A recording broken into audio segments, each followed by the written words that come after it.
আধা চামচ খাবার স্যালাইন নিয়েছি, মানুষ যেটা খায়। আর এই খাবার স্যালাইনটা আমি এখানে গুলিয়ে দিব। আসসালামু আলাইকুম কবুতর প্রেমী ভাই বোনেরা, কেমন আছেন সবাই? আলহামদুলিল্লাহ, আল্লাহর অশেষ রহমতে আমি ভালোই আছি।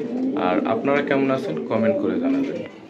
আজকের ভিডিওতে আমি আপনাদেরকে দেখাবো কবুতরকে তীব্র গরমে কিভাবে সুস্থ রাখতে হয় এবং এদেরকে কি খাবার দিলে কবুতর সুস্থ থাকে।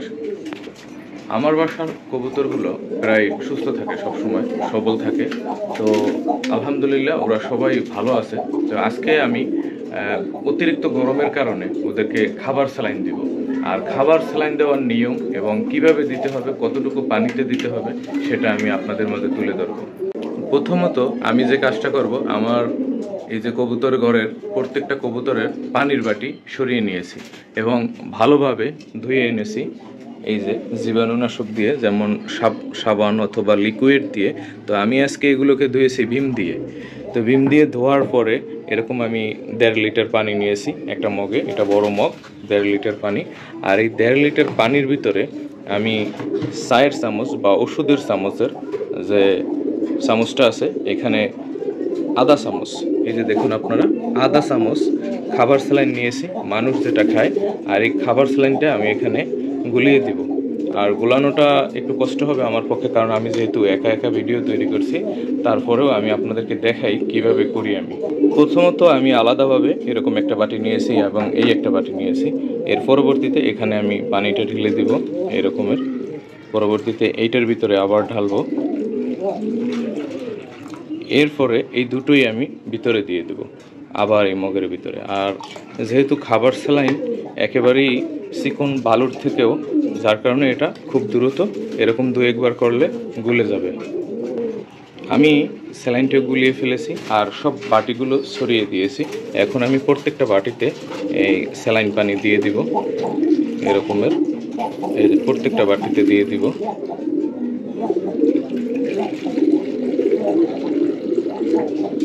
যাতে প্রত্যেকটা বাটিতে সমানভাবে পড়ে এবং প্রত্যেকটা কবুতর তৃপ্তি মিটিয়ে খেতে পারে।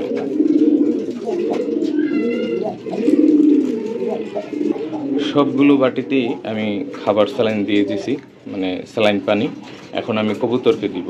প্রথমেই যে পানিটা আমি দিব সেটা হলো এই রেসার কবুতরকে দিব, কারণ ওরা পানি বেশি খায়, ওদের বাচ্চা আছে, এই যে একটা বাচ্চা, ওরা পানি খেয়েই কিন্তু বাচ্চাদেরকে খাওয়াবে এবং ওরাও পানি খাওয়ার অপেক্ষায় আছে। এখন ওদের পালা, তাই আমি ওদেরকে দিব। এই যে পানি দিয়ে দিলাম। এখন দেখুন ওরা কিন্তু খেতেছে পানিটা, এই যে পানি খায়।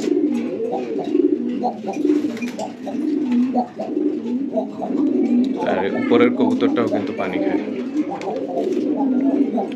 খাওয়ার পরেই দেখবেন প্রত্যেকটা বাচ্চাকে খাওয়াবে এবং প্রত্যেকটা বাচ্চা ভালো থাকবে।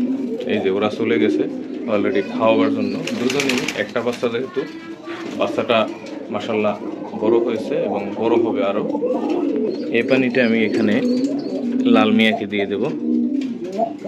লাল মিয়ার বউ লাল বিবি খাচ্ছে।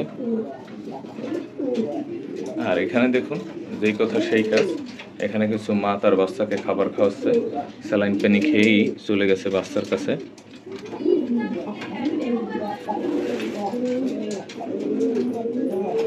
এখানে আমার কিছু বাচ্চা কবুতর আছে, তো আমি এদেরকে পানিটা দিয়ে দিলাম। এই যে পানি দিয়ে দিলাম, এখন সাদা বাচ্চাটা খাবে।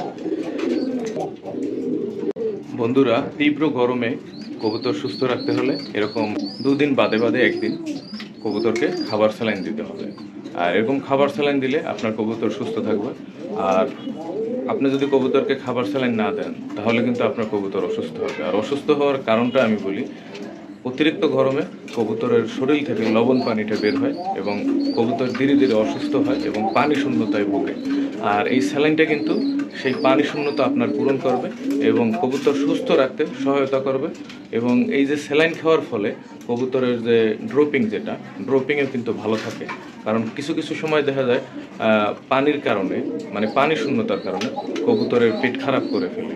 আর পেট খারাপের ফলে সে দেখা যায় পরবর্তীতে যে সাদা পানিটা খায়, ওই পানিটা খাওয়ার ফলে সে সাদা সাদা পানি টয়লেট করে, ড্রপিং করে। আর দেখবেন এই গরমে কিন্তু মানসিক টেকাটা খুব কষ্টের ব্যাপার, তাই কিন্তু মানুষও পানি খায় এবং সেটা স্যালাইন মিশিয়ে খায়, যার কারণে মানুষ সুস্থ থাকে। তো মানুষের যেরকমের স্যালাইন প্রয়োজন, কবুতরও কিন্তু স্যালাইন প্রয়োজন। তাই আমি বলবো প্রিয় বন্ধুরা, আপনারা এই গরমে প্রতিদিন না পারেন, প্রতিদিন না, নিয়ম করে প্রতি 2 দিন বাদে একদিন খাবার স্যালাইন দিবেন এবং সুষম খাদ্য দিবেন, তাহলে দেখবেন আপনার কবুতর থেকে নিয়মিত ভালো ডিম বাচ্চা পাবেন। তো আমার এই পেজটিকে ফলো করে দিবেন এবং চ্যানেলটিকে সাবস্ক্রাইব করে দিবেন। যেখান থেকে আমার এই ভিডিওটি দেখছেন অসংখ্য ধন্যবাদ। আল্লাহ হাফিজ।